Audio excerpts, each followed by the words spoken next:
Hey, what's up guys? My name is Sam. I am a photographer and filmmaker based in Kuala Lumpur, Malaysia, and as you can tell, I am sunburned. I'm full of colours. This doesn't really wash off. But I just finished a shoot for a Holi Festival here in Kuala Lumpur, and it was an absolutely amazing time. It was a little bit disorienting because everything was going on at the same time. People were throwing powder here and there, some of it entered my mouth.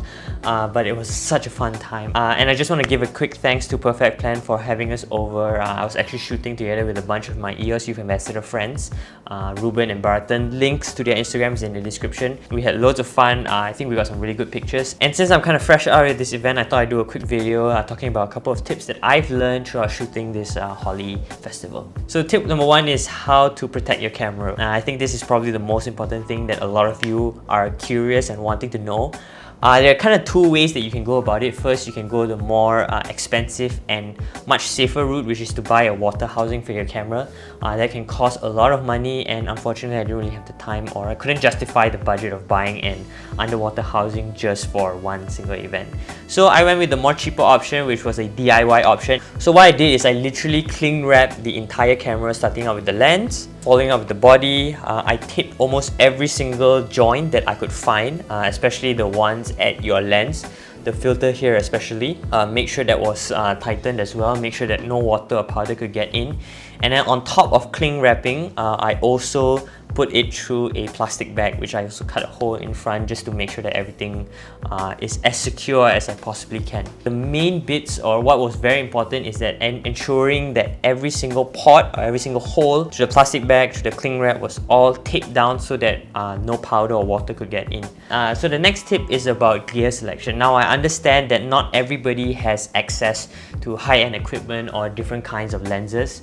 So I encourage you, just use whatever you have, but if you do have the option to choose different lenses, then it's very important that you choose the right one. It's very advisable not to take out your memory card, not to take out your batteries, and not to change lenses halfway through the shoot, because even if you cling wrap it and there's dust over your cling wrap and your plastic, when you change lenses, some of this dust might go into your sensor, and that's the last thing that you want. I chose a 5D Mark IV, which is my go-to camera for everything. This is my absolute favorite camera. It takes amazing pictures, and I chose to go with a prime lens. I chose to go with the 51.2, mainly because I wanted to get a lot more separation at 1.4 and 1.6. A lot of these Holi festivals, you see there's a lot of wide angle shots. I wanted to capture a more intimate moment, more portraits, and that's why I specifically chose that lens. I personally would suggest going with the prime lens because from the way I protect my camera, it's a bit hard for me to zoom in and out. That's why it just made more sense to choose a prime, and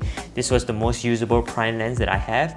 Some of you might want to choose zoom lenses. That's not a problem, but you just need to make sure that when you're protecting your camera, there is a bit of leeway for you to zoom in and out and things like that. Tip number 3 is how to set up your camera. So there were two things that I had to do. Number 1 was my mode, and number 2 was my autofocus settings. Now these were the most challenging ones. I don't shoot in manual most of the time just because like the camera metering modes are just good enough. So I chose to shoot in aperture priority. I kept my ISO as low as possible, which was extended low, which was at 50 on the 5D Mark IV, and I just let the camera choose the shutter speed on its own. For metering, what I did was, what I normally do is I always underexpose by 1 or half a stop. This just helps me retain more detail in the highlights and just makes the picture much more easier to edit. And when we're talking about focusing modes, because the plastic was also covering the viewfinder, it was very hard to see. It was actually very blurry, and I even had to take out my glasses because I didn't want any of the powder to get on my glasses. So what I did was I didn't switch focus points. I kept it all in the center, and I just relied on that. I focused and recomposed. Another thing that will help is if you use back button focusing. So normally on cameras you half press and then you take the shutter once it focuses. So back button focusing is just a much more faster way of getting your shot. You press the back, and as soon as you click the shutter already, your picture's already taken already. So you don't half press, wait for the moment, back. So you're always pressing the back, and it's a bit hard to explain until you try it out. Once you start getting used to back button focusing, you'll realize that you get your shots a lot more faster than relying on the shutter to half press and only take a picture. The last thing I want to share with you is how to act as a photographer in these kind of events. So specifically for Holi, It's an event about celebration. So when you're a photographer and you want to tell the story of the event, you want to tell a celebration. You want to see people having fun. You want to see people smiling, you know, going crazy and things like that. You have to be out there, you know. Don't expect to be clean.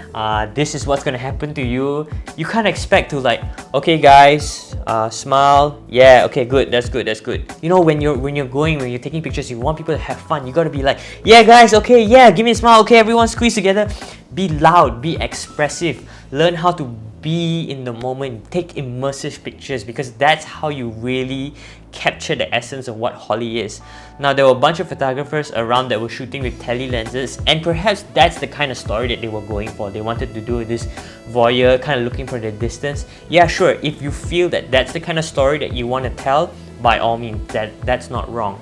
But in my perspective, when you're shooting Holi or these kind of like very big festivals that people are having a lot of fun, that has to be translated in your images. You need to see people, you know, just enjoying themselves, and the only way you can get these kind of pictures if you go up to people, talk to them, have fun, joke around and things like that. That's, I think, how you extract the story of Holi regardless of where you're shooting. So yeah, thank you guys so much for watching. I hope this helps some of you. Let me know if it does. So thank you so much for watching, and I will see you in the next video.